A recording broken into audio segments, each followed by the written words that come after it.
From the Library of Congress in Washington, D.C.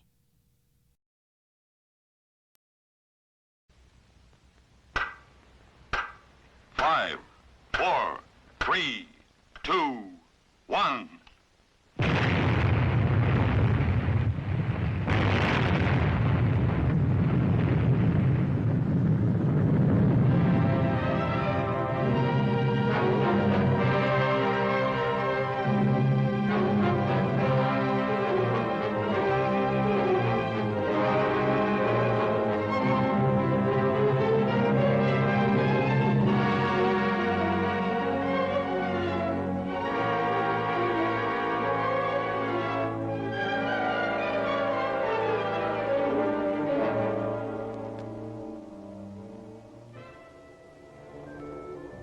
One American town looks like any other when you see it from an airplane window. Trees line the quiet residential streets, and there's usually a highway running through to an industrial area where many town people work. But in every town, you'll find houses like this, run down, neglected. Trash and litter disfigure the house and yard. An eyesore, yes, and as you'll see, much more. A house that's neglected is the house that may be doomed in the atomic age. What would happen to such a town if it were on the outer fringe of an attack directed at a nearby city? We can answer that question, in part at least, even though it hasn't happened yet. A series of civil defense tests were made to discover the effects of atomic heat on American homes. I am going to show you how protective measures can help guard your home against the heat effects of an atomic explosion. This is the Nevada Proving Ground, where tests were made on miniature houses and various stages of upkeep inside and out. These tests were also made on common fire hazards like dead grass, old leaves, discarded newspapers, and fence structures. Here are 5 fences placed far enough from the explosion that they could survive the blast. The fences in the middle are built of decayed wood. Dry grass and litter simulate conditions you've seen in too many alleys and backyards in slum areas. The trash, litter, and dead grass are perfect kindling for the unprotected and unpainted wood of the fence itself. The moments tick away as we await the bomb and the fireball.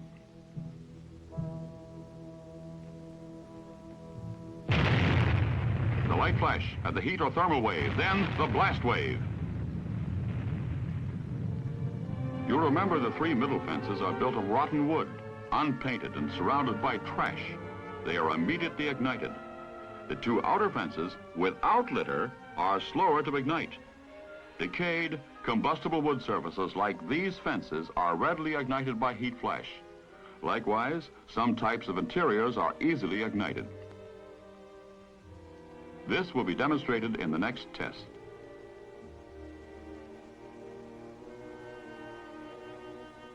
Here are 2 miniature frame houses, identical in structure, both in good condition and well painted outside. Sturdily mounted cameras in front of the houses are to record the effect of heat flash. Large windows purposely expose the interiors to the flash. In the house on the right, all the earmarks of untidy housekeeping. Newspapers and magazines lying about, and cluttered tables. Now the house on the left, identical to the other, but spick and span.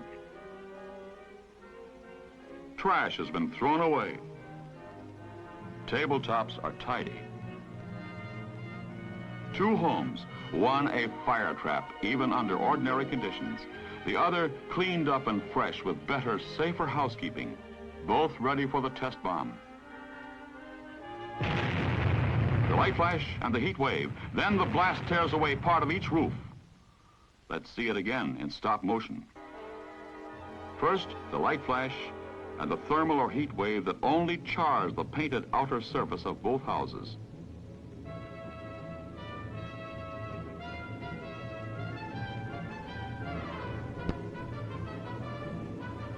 Then the blast.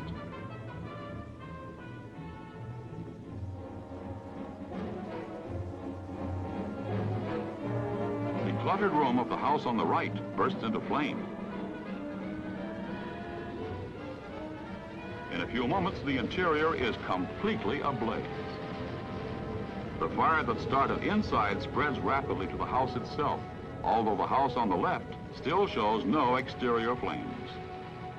Now the house on the right burns as fiercely as if it had been deliberately fired with kindling.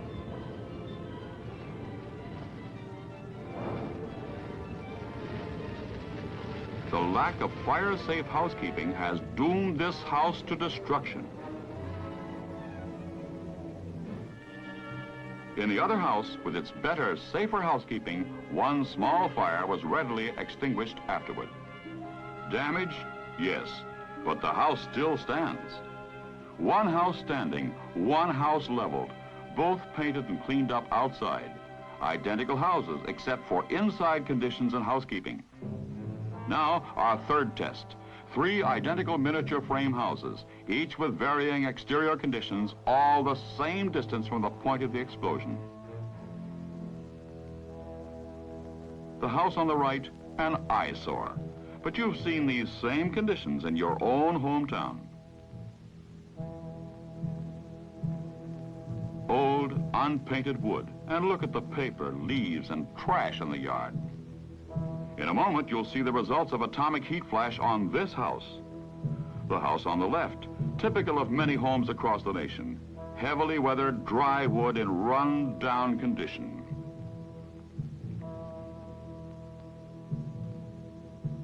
This house is the product of years of neglect.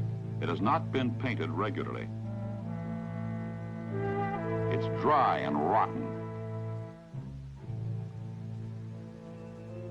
A tinderbox ready to turn into a blazing torch.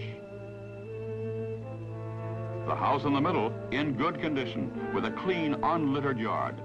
The exterior has been painted with ordinary, good quality house paint. Light painted surfaces reflect heat, and the paint also protects the wood from weathering and moisture damage.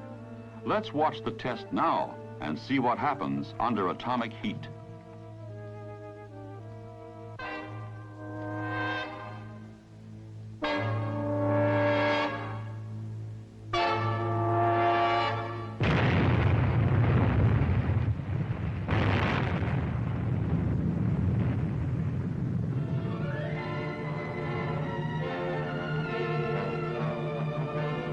Now let's go back and see it again in stop motion. The light flash, the heat wave, and clouds of dust.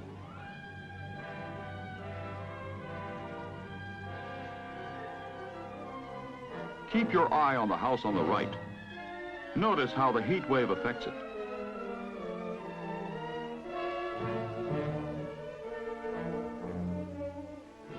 There's the fire starting in the trash surrounding the house. Now it spreads to the house itself.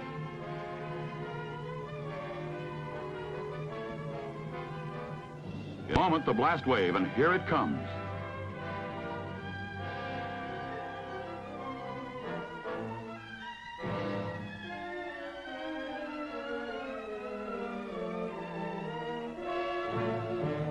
The house on the right is the first to ignite. The trash serves as kindling for the dry, weathered wood.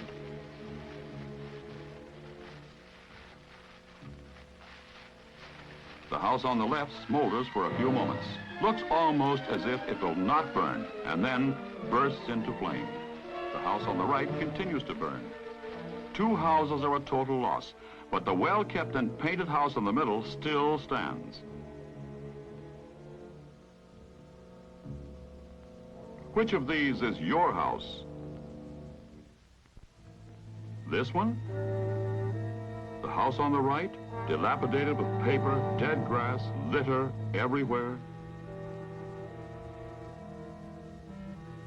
The house on the left, unpainted, run down, neglected.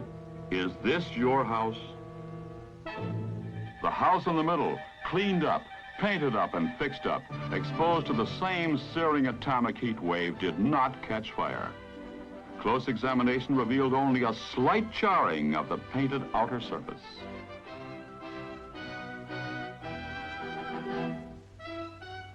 Yes, The White House in the middle survived an atomic heat flash. These civil defense tests have proven how important upkeep is to our houses and towns. Now it's up to us, the people, to take decisive action. All right, you say, what can I do about it? What can my community do? All over America, towns and cities are organizing local cleanup, paint-up, fix-up campaigns. Boy and Girl Scouts and school children of all ages are told how they can help by organizing teams to clean up alleys and backyards. See that you help by removing all of the litter, junk, old newspapers, and trash. They collect and pile up. Your community needs this help. Do those long-delayed repair jobs now. Trim your shrubbery and trees, weed and plant flowers. Keep your block cleaned up. Beauty, cleanliness, health, and safety are the 4 basic doctrines that protect our homes, our cities. You've seen the tests, you know the story. Join up with your friends and neighbors for a better, safer community. It's also good civil defense, which is everyone's responsibility. The dingy house on the left, the dirty and littered house on the right, or the clean white house in the middle. It is your choice. The reward may be survival.